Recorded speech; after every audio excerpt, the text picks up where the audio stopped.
आता काळजी करू नकोस बाळा, आता ते सगळ्यांनाच मला जाब द्यावा लागेल. चुकून सांडलं मी. चुकून म्हणे चुकून चुकून कसं पडते तेल. तू मोलकर्ण असूनही तुझ्याशी बोलतेय ना, ते उपकार समज माझे.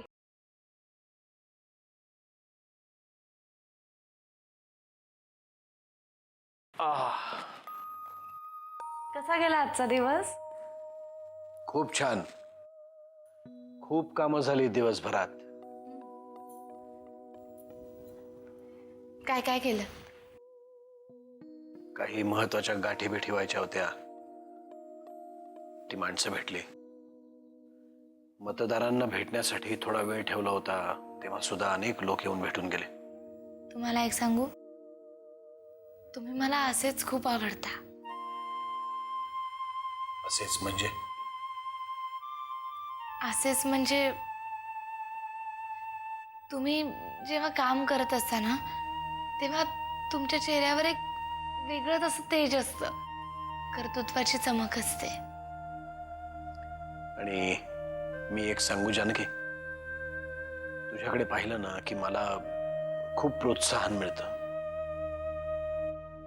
मला काम करण्याची प्रेरणा तुझ्याकडूनच मिळते. तू सोबत असलीस ना की सगळं सोपं सोपं वाटायला लागतं. कामाचा ताण, थकवा काही काही जाणवत नाही मला. नवरा बायकोचं नातं असंच असतं ना, एकमेकांना आधार देणारं, एकमेकांचा आधार बनणारं. आणि आपल्या दोघांना आधार कोण देतं? ते येईल लवकरच.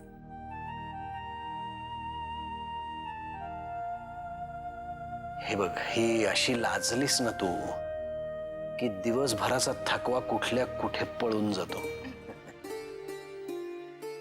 बरं, तू काय केलंस दिवसभर?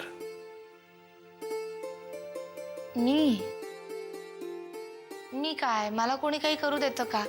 मी सारखी या खोलीमध्ये बसून तर असते. पण त्याशिवाय त्या पलीकडे तू काय केलंस?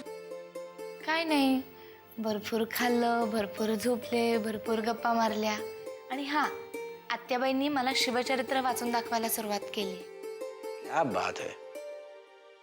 ते आपलं पिल्लू असंच शिवाजी महाराजांसारखं कर्तृत्ववान झालं पाहिजे. मी ना आत्याबाईंना उद्यापासून तुमच्या लहानपणीच्या गोष्टी ऐकवायला सांगणार आहे, कारण मला तुमच्यासारखं बाळ हवंय.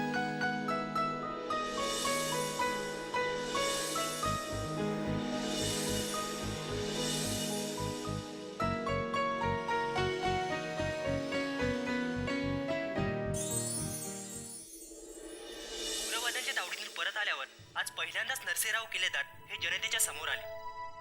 त्यांनी बोलवलेल्या पत्रकार परिषदेला आज भरभरून प्रतिसाद मिळाला. आपल्या सहकाऱ्यांसमवेत त्यांनी यंदाच्या निवडणुकांचं धोरण पत्रकारांपुढे ठेवलं.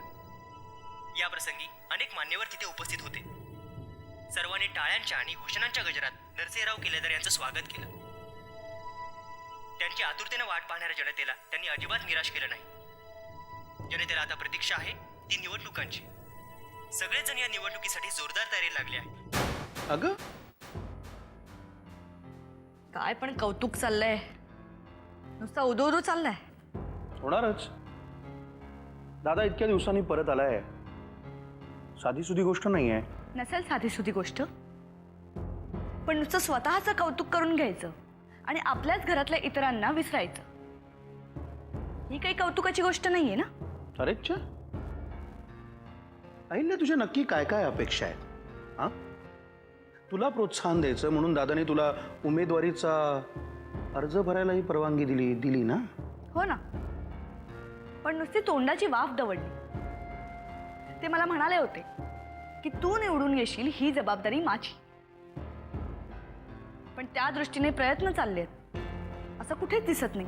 अरे मग काय आता, काय करायचं काय दादानी?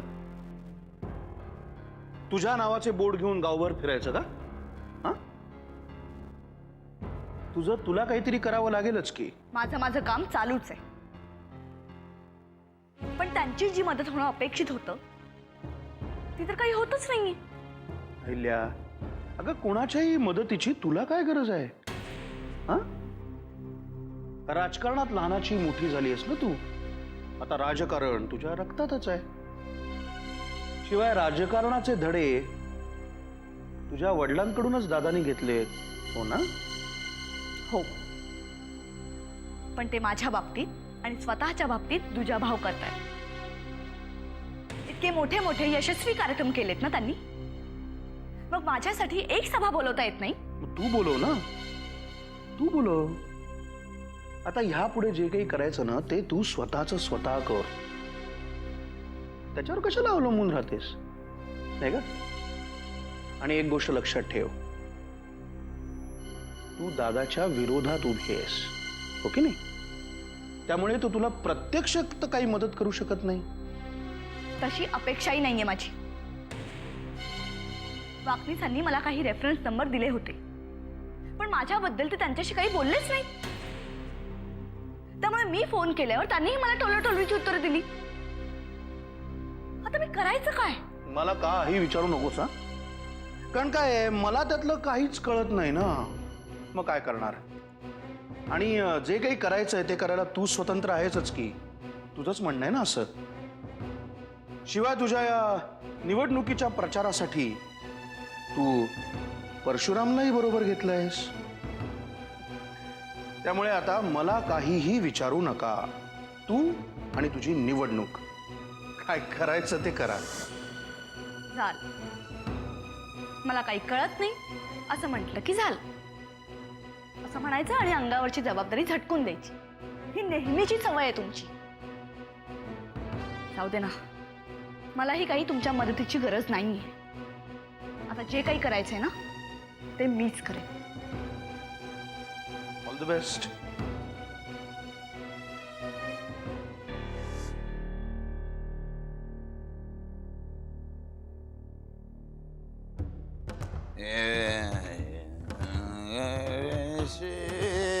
कोण आहे?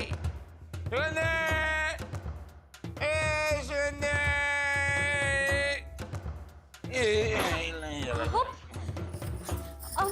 काय झालं? उठता येत नाही आता मला. तर माझी सुमी असते की नाही, पटकन उठवलं असतं मला, माहिती काय? सुमी असते ना, सुमी अशी सावरायला बमलायची गरजच नाही. लई प्रेम होतं तिचं माझ्यावर. रात्री अशी गालावर फवाडीत मारली की नाही, सगळं पाया पडायची माझ्या. अशी रात्री फवाडीत मारली, सगळे पाया पडायचे.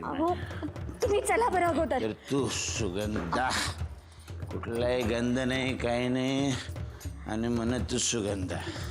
तुम्ही चला अगोदर. सुमीनं तुला सांगतो, लई प्रेम केलं बरं का, लई प्रेम केलं माझ्यावर. शेवटी पहिली ती पहिली आणि दुसरी ती दुसरीच. चला बरं तुम्ही अगोदर. या इकडे. कुठे इकडे म्हणजे कुठं?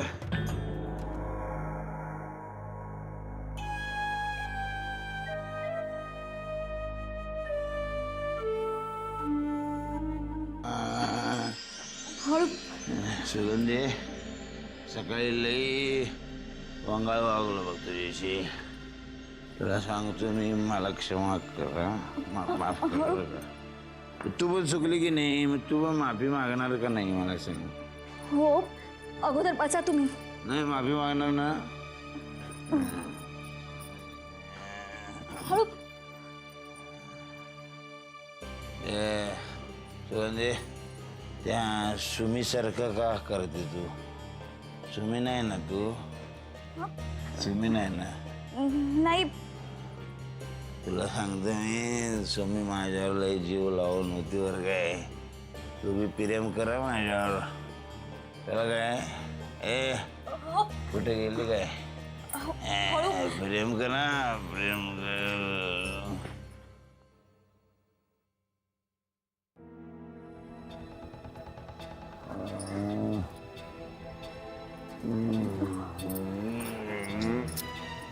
ए काय करते?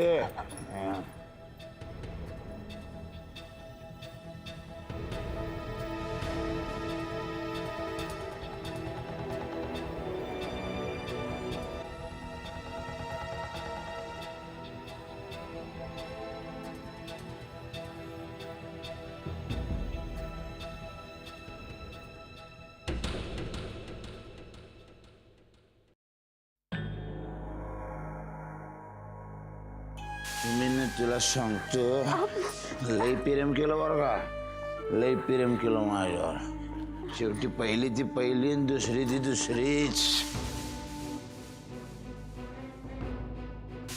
तुझ्याशी मी लगीन केलंय हेच तुझं मोठं नशीब आहे, कळलं की नाही. एवढ्या पदरात पडली हेच खूप आहे तुझ्यासाठी. आज त्यांच्याकडनं तिजोरीच्या चोळा मागितल्या, उद्या माझ्याकडे काय पण मागशील. मी काय येडी आहे का काही पण मागायला? नाही येडी नाही तू, पण खानदानी पण नाहीस. डोकं फिरलं की नाही माझं, फेकून दे तिकडे बाहेर. तेल लावत गेलीस तू, तुझा राग. माझ्यावर आवाज चढवून बोलायचं नाही. तू मोलकरण असूनही तुझ्याशी बोलतेय ना, ते उपकार समज माझे. जानकीचा काटा काढण्यासाठी मी तुला जवळ केलंय, किल्लेदारांची सून म्हणून नाही. उगाच डोक्यावर बसायचं नाही. स्वतःची पायरी ओळखायची आणि तसंच वागायचं.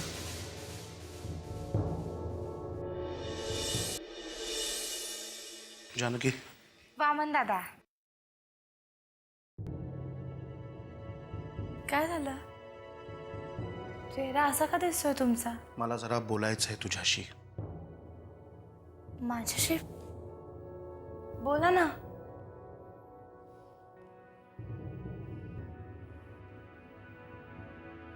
मला खूप काळजी वाटते जानकी ह्या सगळ्याची.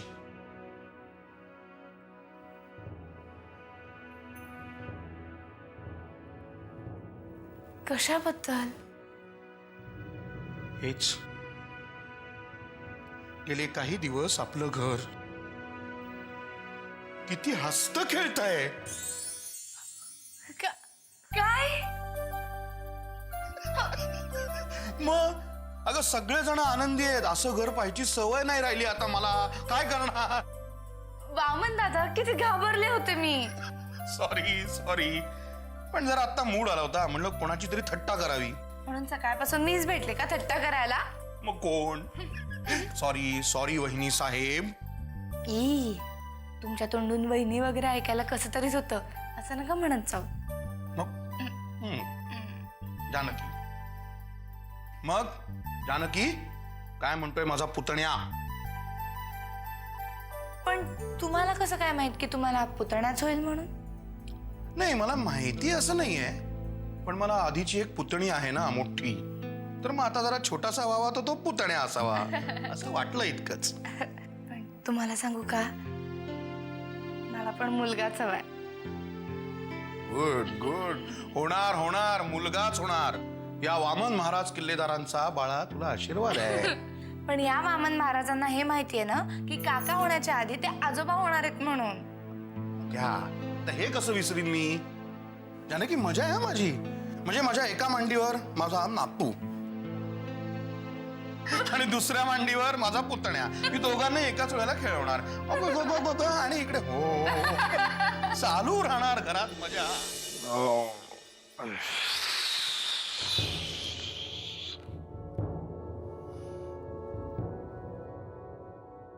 काय झालं? झाली झोप? झाली, अजून येते थोडी थोडी.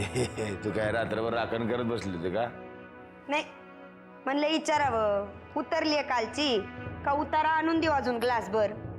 ये रात्री जरा कुठे आधार दिला तर लगेच डोक्यावर बसू नको. जा चहा करून आण जा. काल रात्री जिने पांघरून टाकलं ना अंगावर, तिला सांगा चहा टाकायला. म्हणजे काल रात्री जीभ थकत नव्हती तुमची तिचं कौतुक करताना. माझी सुमी, माझी डुमी, आता तिलाच घेऊन बसा जवळ. आयला, म्हणजे मी दारू पिऊन पडलो तर सुमीने मला इथं आणलंय. जरा जरा आठवायला लागलंय वाटतं. नाही, आठवत नव्हतं. तू आता बोलल्यावर डोकं खाजवायला लागले मी. आत्ता जरा जरा आठवायला लागले. म्हणजे माझे बूट तिनं काढले, ही चादर तिनं माझ्या अंगावर पांघरली. बस बस झालं कौतुक. उठान थोबाड खांगाळा आता. अच्छा, असं आहे. मला वाटत होतं तिचा माझ्यावर जीव नाही का काय. ती खरंच काळजी करते अजून माझी. का परत प्रेम दाटून आलंय का तिच्याबद्दल? हा, हे बघा, मी आत्ता सांगून ठेवते, मला हे सगळं चालणार नाही. आणि जर हे असं असेल ना, आधीच सांगा मला. हे गप्पे, डोक्यावर बसायचं नाही. तू कोण जाब विचारणार आहे मला? ती माझी पहिली बायको आणि तू दुसरी. आपल्याला ऐकत राहायचं. माझी लायकी काढण्यापेक्षा ना जाऊन स्वतःची तपासून घ्या त्या अहिल्याताईंकडनं. ते कोण तपासणार? कालपासनं पिसाळल्यासारख्या शोधतायत तुम्हाला. जा आणि भेटा त्यांना. आणि हा जो आवाज माझ्यावर चढवताय ना आता, तो जाऊन त्यांच्यावर चढवा. त्याच्यापेक्षा डबल चढवीन का? घाबरतोय तिला? जाऊन सांग तिला तिचा प्रचार प्रमुख भेटायला येणार आहे म्हणा. पण आता प्रचार प्रमुख जरा झोपणार आहे.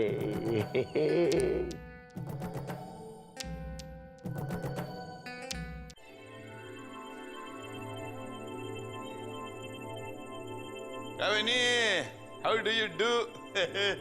एवढा का माझ्या नावाने गळा काढतोय हो? नाही, प्रत्येक जण तुमचा निरोप देत होता मला. हे बोलतानाही तुम्हाला लाज वाटत नाहीये का? लाज लज्जा अब्रू शरम या शब्दांशी आपला काय संबंध नाही. हातातली सगळी कामं सोडून तुम्ही कुठे भटकत होतात? खाजगी काम होतं मला. इंग्लिश मध्ये त्याला पर्सनल म्हणतात. जावंच लागते. तुमची सगळी पर्सनल कामं मला चांगलीच माहिती. कुठल्या दारूच्या गुत्त्यात पडला होतात? हे काय बोलतोय वहिनी? घाणशी दारू म्हण. काटा आला बघा. कोटात असून सुद्धा काटा आला. सध्या तरी दारू पिणं बंद करा. माझ्या पर्सनल आयुष्यामध्ये स्वतः पण डवळडवळ करत नाही मी. तुम्ही कोण? पैसे मोजलेत मी तुमच्यासाठी. त्यामुळे निवडणूक होईपर्यंत तुमची सगळी पर्सनल कामं विसरून जायची.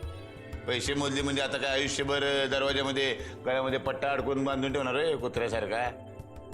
हो तर तसं समजा. हा?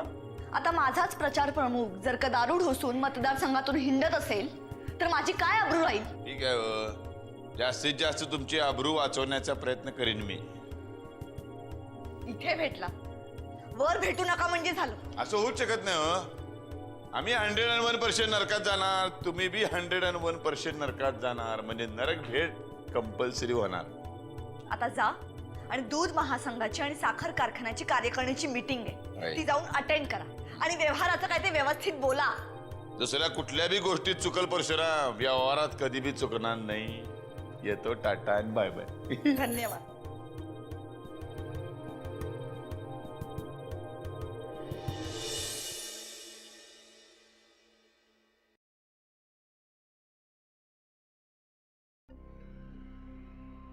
मला बोलवलं का? मला बोलायचं आहे तुझ्याशी. जानकी ताई, मी खरं सांगते, मी मुद्दाम काही नाही केलं. मी चिवच्या मालिशसाठी तेल घेऊन चालले होते. आई शपथ, मुद्दाम खरंच काही नाही केलं. माहिती आहे मला. तू नको काळजी करू. सुमिताई बोलली मला तुझी काही चूक नव्हती. उलट मीच थोडं बघून चालायला पाहिजे होतं. जानकी ताई, परत नाही असं होणार. म्हटलं ना, मला माहिती आहे चुकून झालं तुझ्या हातातून. तू नको माफी मागूस. विसर आता सगळं. पण जानकी ताई, अगं हे सगळं नरसिंह दादांना कळलं तर ते मला नाही या घरात राहू देणार, हाकलून लावतील ग. मला माहिती आहे आणि म्हणूनच आम्ही त्यांच्या कानावर काही घालणार नाही. तू नको रडूस. सुगंधा, नको रडूस. काय झालं रडायला? जानकी ताई, तू खरंच किती चांगली आहेस ग. मला वाटलं तू चिडली असशील माझ्यावर, पण तू लई चांगली आहेस. घरातल्या इतर सगळ्या माणसांपेक्षा चांगली आहेस बघ तू. असं काही नाहीये. घरातली सगळीच माणसं खूप चांगली आहेत. नाही, हे आणि आईले ते नाही आहेत चांगले. सारखे मला टोचून बोलत असतात. यांना तर बोलायला कारण लागतच नाही. आईले ताई तर यांचे पण कान भरतात. सारखे घालून पाडून बोलत असतात मला. सुगंधा, तुझ्यापेक्षा मोठ्या आहेत त्या. त्यांच्याबद्दल असं नको बोलूस. आणि पूस आता तुझे डोळे. जा. काय लागलं तर सांगा, मी इथंच आहे. सांगते.